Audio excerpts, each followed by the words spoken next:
Boy, I sure do love to make it all the way through a video only to realize after I finished recording it that my lights weren't set up quite the way I normally do it. So, fingers crossed that last one's going to look okay in post. But for now, that has been adjusted, and today we are looking at a very special Nemesis.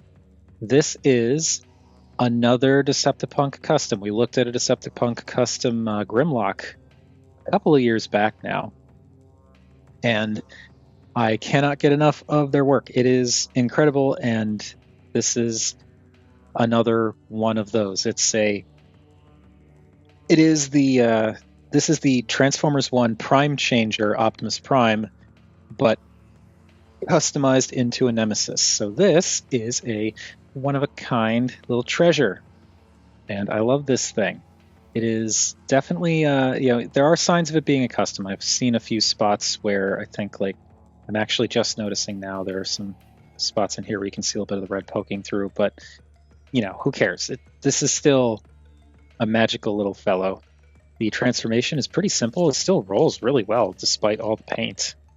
And yeah, I really I like this figure enough as it is, but repainted as a Nemesis is just like, oh, yes.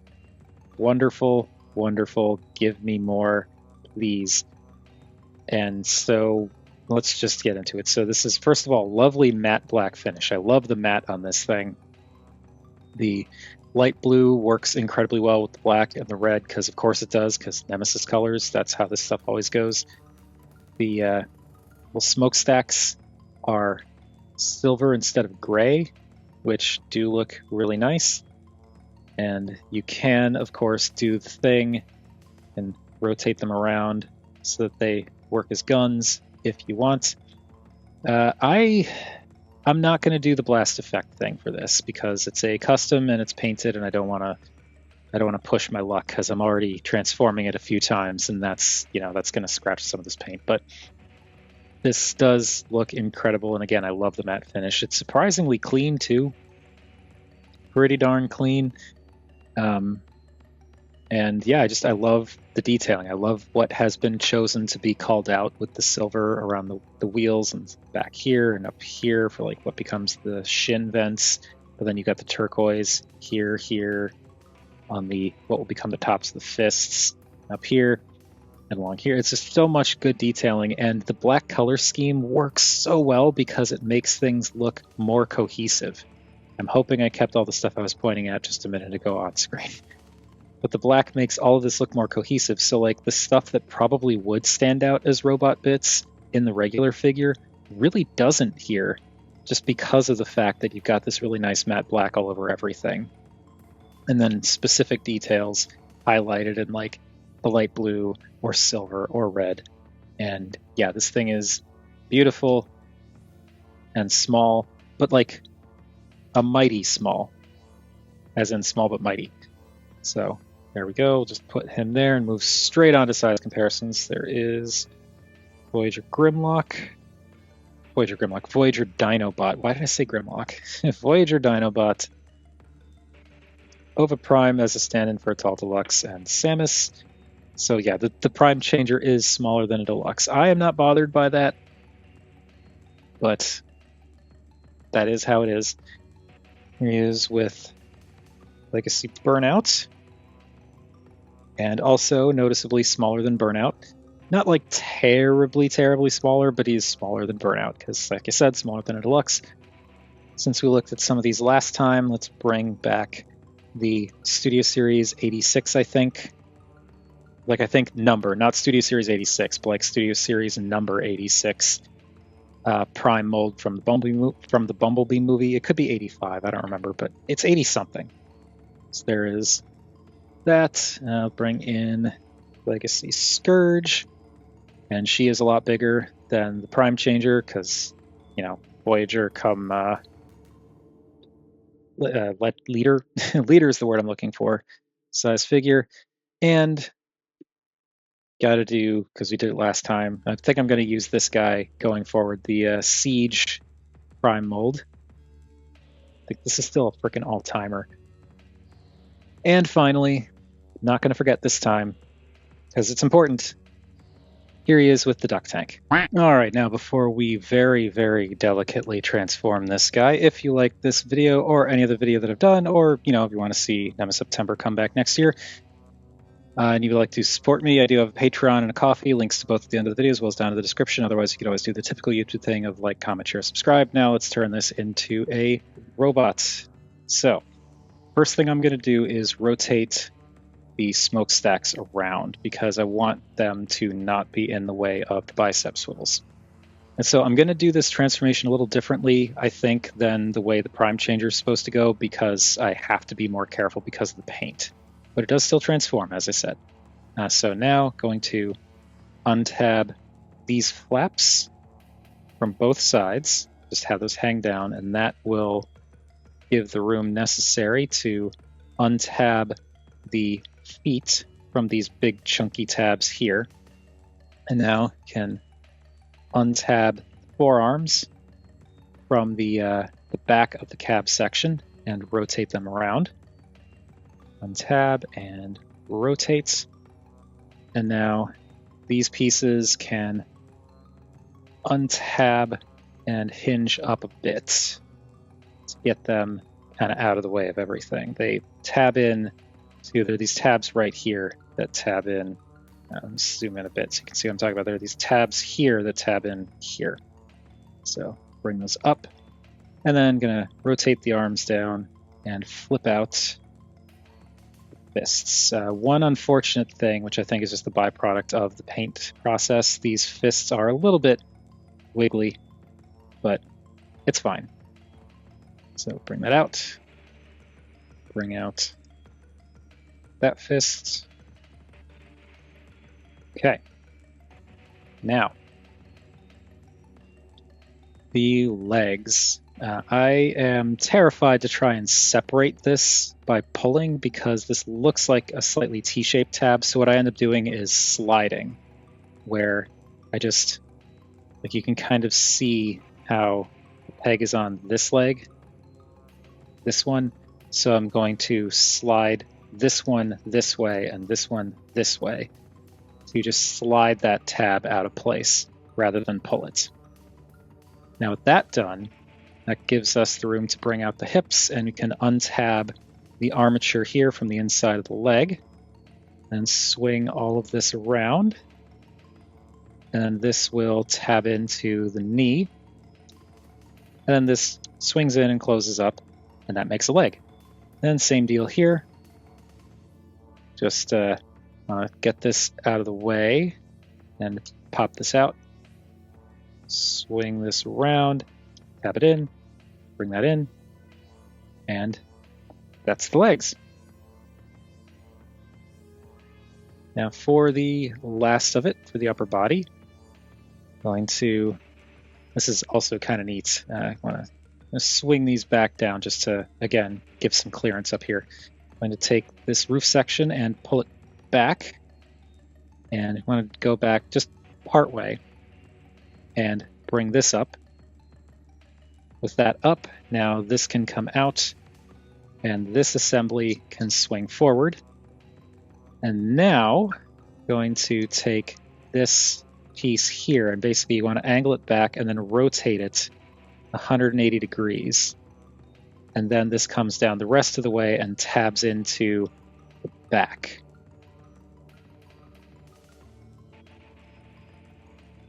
With that done, this silver piece, which does have a matrix inside of it, and it looks like the matrix has also been painted. I don't want to risk removing it because this is a custom, but that does come out, and you can hold it. But again, I'm not going to show that off because custom.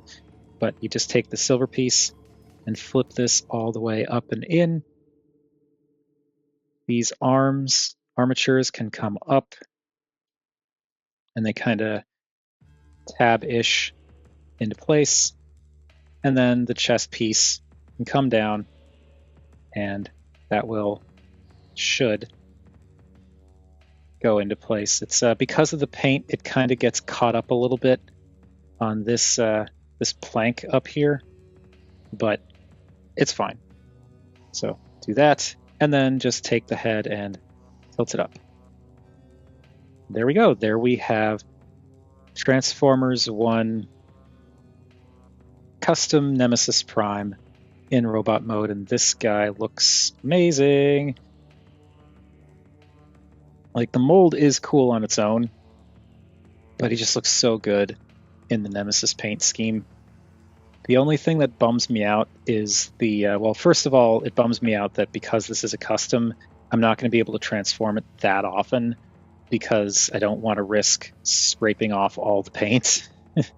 But the paint has held up pretty well. This is now like the third transformation I've put this thing through, and there's a bit of scuffage happening on the backs of the thighs, which, you know, I could be doing things for a slightly different angle, and that could be the reason why it's scuffing like that. But like, really, despite the transformations, you know, being put through a few transformations, it's holding up pretty well so far. I don't want to push it, you know. But what bums me out about this is mostly just the mold. Like, I wish the head could look down a bit more, but it just can't. And you know, I wish that we didn't have trigger happy shoulders, but we'll get to that. But yeah, this looks great, and it's super clean. Like, there's no kibble. The top of the vehicle just becomes his back. The backs of the legs are filled in. The only real, like, gaps you have on this thing are the insides of the forearms, but like, that makes sense. And also the insides of the shoulders, but again, like, that kind of makes sense. And also, this is the non-custom version is like, what, a $25 movie line, like, simplified toy. So yeah, it's very clean, looks great, and like, the paint on this again is fantastic. The matte black looks great. The blue accents with the red also look great. The silver looks great, and this, like, I think almost every inch of this thing, especially on the outside, has been painted. Even on the inside, because you open these flaps, like, these legs are blue, but this has been painted inside and out, which is wild. Like, the coloring is great, the color separation is great. I love the blue in the toes to just add a little bit of extra color down here, but then you get that transition into like the silver in the shins, back into blue, back into silver with blue. It's great. The insides of the legs also have some nice silver painted silver details. You got, again, that nice blue for the forearms and backs of the fists, and some more blue for the sides of the shoulders, though it's obscured by the smokestacks. I don't mind it, but like, that's not the fault of the custom. That's the fault of the mold hiding that beautiful detail. Again, the chest looks fantastic. It tucks away really nicely. The midsection, I love how that silver really brings out a lot of the detailing. It looks like a little bit worn, but like in an intentional way, which really does like make a lot of these details pop. And even around back, again, like back here, you've got silver with blue for the backs of the forearms. It's a really nice silver and blue combo for the vents on the backs of the legs, and a little bit of extra blue down here. There's so much that looks so good on this guy. Not the least of which is that head. It's a very nice head sculpt. I don't know, I'm pretty sure this is the head sculpt that comes with it. But like, that is a nice head sculpt that it actually looks fantastic in Nemesis colors. It almost makes it look like this is meant to be a Nemesis Prime head rather than an Optimus Prime head. It's just something about like the detailing, the added lines going around the outside of the mouth plate, and the venting looks more aggressive now. It's a really, really wonderful head sculpt, and the coloring is great. Again, like the black helmet all the way around, which is nice, but then that silver in the faceplate, but like a little bit of, it's almost like a coppery tone in there that helps to bring stuff out too, and separate it out from the rest of the silver, like the silver on the rest of the figure. And that like very, I want to say that's almost like a coppery red for the eyes. That looks fantastic. This is a wonderful paint scheme, and it just looks really good. So for articulation, the head is on a ball joint. You don't really get any side to side. You can look up all the way, and that's because of the way the ball joint is done. The ball joint is actually connected this way, so you're not going to look down at all. But you can turn left and right. I think you can go all the way around, but I'm meeting resistance when I get to this point, and I don't want to force it because, you know, custom. So I think even if because it goes further this direction, so I think it's just something to do with like the paint and the ball joint, but I'm not going to force it because I don't want to risk breaking this precious thing. But the head does go around. Shoulders are on ball joints, so you get a bit of like a butterfly motion, and you can go all the way around. And then you can also use the transformation hinge to go up, in addition to using part of the ball joint to go up. So you can get the arm to go up more or less to 90, but the problem is it's trigger happy shoulders, but it's fine. It's the mold. You get a bicep swivel just above the elbow, an elbow that bends a little bit past 90. The wrists don't swivel, but you can bend them in if you want. The waist does rotate. It doesn't go all the way because bits are clashing into it. You can see this this lower piece is separate, and it kind of bangs into this piece that's sticking out. So you're not going to get full waist rotation, but it's enough. And this doesn't stay in super securely. I don't know if that's because of the paint or because of the mold, but like it's not too hard to bend this back accidentally, but it's fine. It doesn't like flop. It's just easy to knock it out of place. Now the hips, I'm going to rotate the arms out of the way. The hips are on ball joints that can act as like a kind of thigh swivel. You can go forward to 90, can go back to 90, can go out to 90. You also do get a thigh rotation. It's very snug on this because, again, paint, but you do get a thigh rotation. And you get knees that bend to 90 degrees, and that's it. Nothing in the feet. They're sculpted in a stance, but they don't actually move because they're just open cavities for the thighs to tuck into later. I'm fine with the lack of ankle articulation. I just wish the knees maybe were a little bit lower because this does that thing where the thighs are super tiny and the shins are super long. But again, that's the mold, not the custom. And this is still one heck of a custom. Now, one last thing, he does actually come with an accessory. As Deceptipunk also included and customized the Energon Axe.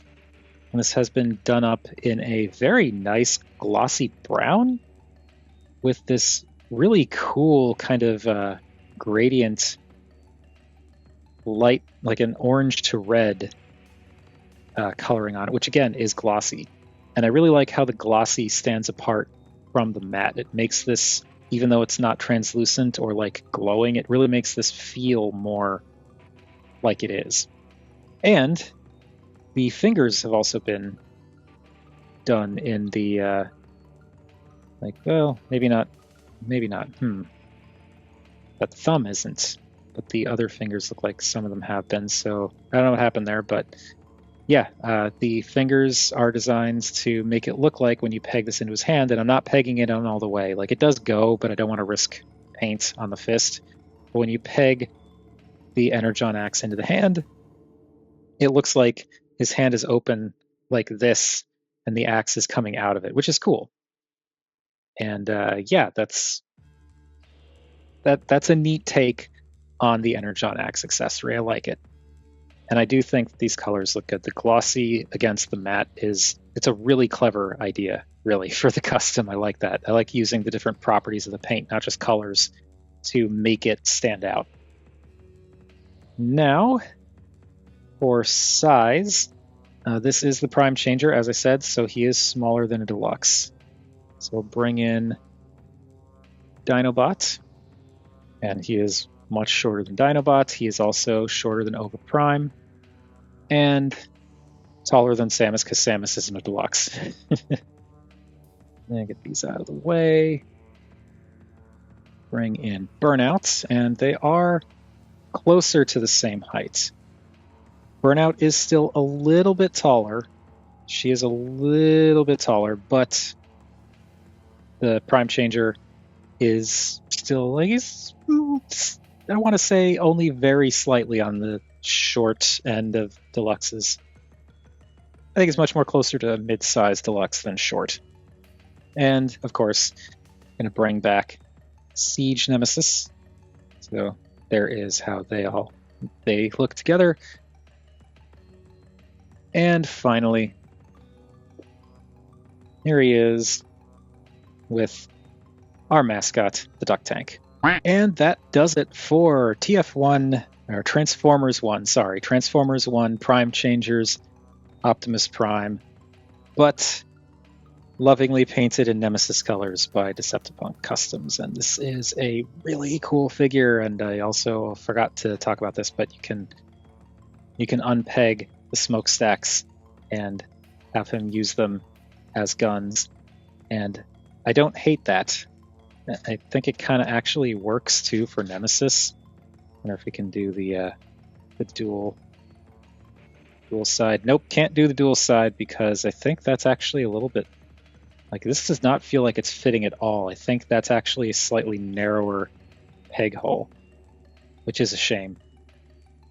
But yeah, you can give him that for guns too. But this is a wonderful, absolutely wonderful custom, and I I do regularly check Deceptipunk's customs, and every time they put up a Nemesis, I'm just like, oh, what do I do? And then if I have the means, I almost inevitably get it, because I mean, we're going to be looking at another custom Nemesis later on.